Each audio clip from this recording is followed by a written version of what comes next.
दोस्तों, भारत में कोरोना धड़ाम हो चुका है। हर दिन ग्राफ गिर रहा है तो वैक्सीनेशन में भारत ने वो झंडे गाड़ दिए हैं कि अमेरिका, चीन और ब्रिटेन बस मुंह ताकते रह गए। विदेशी या फिर खासकर पश्चिमी मीडिया को तो जैसे 440 वोल्ट का झटका ही लग गया, क्योंकि उनको भारत में लोगों की मौतें ही दिखती हैं। जब वैक्सीन का नया ही रिकॉर्ड बन गया तो बेचारों की कलम ही कांप उठी। खैर दोस्तों, इस बीच भारत को लेकर कुछ ऐसा कारनामा हुआ है कि आपका खून खौल उठेगा। मैं इस वीडियो में कोरोना को लेकर जो कुछ साजिशों का पिटारा भारत के खिलाफ खोला जा रहा है वो बताने वाला हूं। साथ ही आपको बताऊंगा कि आखिर भारत में कैसे एक कोरोना थेरेपी नया ही कारनामा कर रही है। लिहाजा वीडियो पूरा देखिए, क्योंकि ये बातें आपने पहले कभी नहीं सुनी और देखी होंगी। चलिए आपको पहले गोरे अंग्रेजों की बौखलाहट दिखाते हैं। दरअसल दोस्तों, भारत में एक तो कोरोना ग्राफ गिर चुका है। यूपी जैसा कई करोड़ की आबादी वाला राज्य कोरोना केसेस को 10-20 पर सिमटा चुका है, तो बिहार से लेकर बाकी हिंदी पट्टी वाले राज्य दहाई से ज्यादा केस नहीं आने दे रहे। रही सही कसर भारत के वैक्सीनेशन प्रोग्राम ने पूरी कर दी, जिसकी तारीफों में हर दिन WHO कसीदे कर रहा है। बस दोस्तों, गोरे अंग्रेजों से यानी वही ब्रिटेन वाले अंग्रेजों से भारत की कामयाबी फिर से फूटी आंख नहीं सुखाई, तो एक नए ही प्रोपेगेंडा के साथ सामने आ गए। कमबख्तों ने कहा कि भारत में वैक्सीन लगवा चुके लोगों को अनवैक्सीनेटेड बोलेंगे और उनको ब्रिटेन में बकायदा क्वारंटीन में रहना पड़ेगा। अब चूंकि खुद ब्रिटेन में भी वहां एस्ट्रोजेनेका और ऑक्सफोर्ड वाली वैक्सीन लगी है, लेकिन वो तो मान्य है, जबकि भारत में भी सेम वैक्सीन लगी है। भारत में सीरम इंस्टीट्यूट ने कोविशील्ड बनाई है, जो ब्रिटेन में एस्ट्रोजेनेका ऑक्सफोर्ड के टीके के नाम से लगाई गई है। लेकिन इनके दोगलेपन की हद है।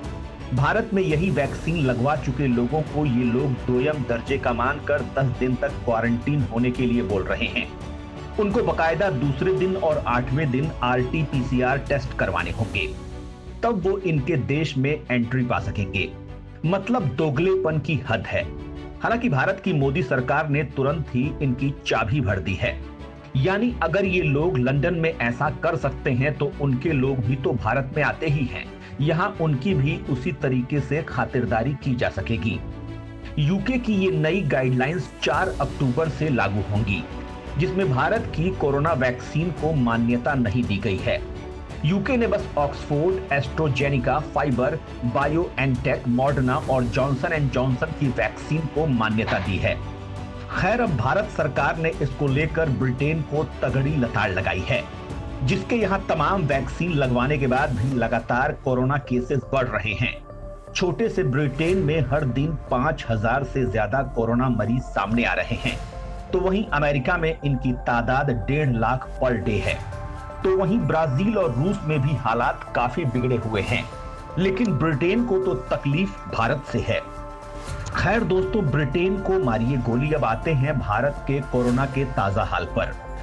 तो मामला एकदम शांत है।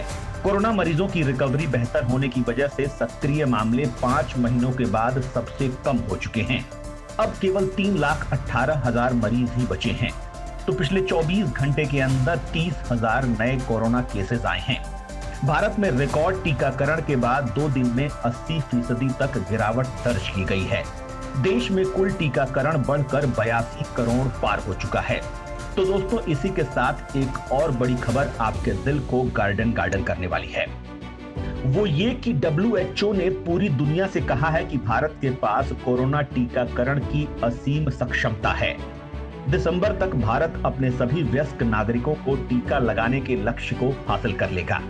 इतना ही नहीं, भारत अब अपने लोगों को वैक्सीन देने के बाद दुनिया के लिए फिर से सप्लाई खोल रहा है। आने वाले दिनों में 100 वैक्सीन का देश में स्टॉक होगा, जो पूरी दुनिया को सप्लाई की जाएगी। तो वहीं कोरोना के संक्रमण को रोकने के लिए देश में एक खास तरह की कॉकटेल थेरेपी चर्चा में है। लेबोरेटरी में बनी एंटीबॉडी के कॉकटेल वाली इस थेरेपी के इस्तेमाल ने व्यापक रूप ले लिया है। हालांकि नेशनल कोविड टास्क फोर्स के एक्सपर्ट्स ने इसके अंधाधुंध प्रयोग को लेकर आगाह किया है। एक्सपर्ट्स के अनुसार ये कोई जादुई इलाज नहीं है और रिस्क फैक्टर्स का ख्याल रखना चाहिए। फिलहाल एसिम्प्टोमेटिक कोविड मरीजों के इलाज के लिए कॉकटेल एंटीबॉडी का यूज किया जाता है। ये हॉस्पिटलाइजेशन या फिर मौत को रोकने में प्रयोग किया जाता है। कुछ जगहों पर मरीजों पर कॉकटेल एंटीबॉडी का यूज किया गया तो उनको अस्पताल में भर्ती कराने की नौबत नहीं आई। बेहतर परिणामों से इसका इस्तेमाल भी अधिक हुआ है।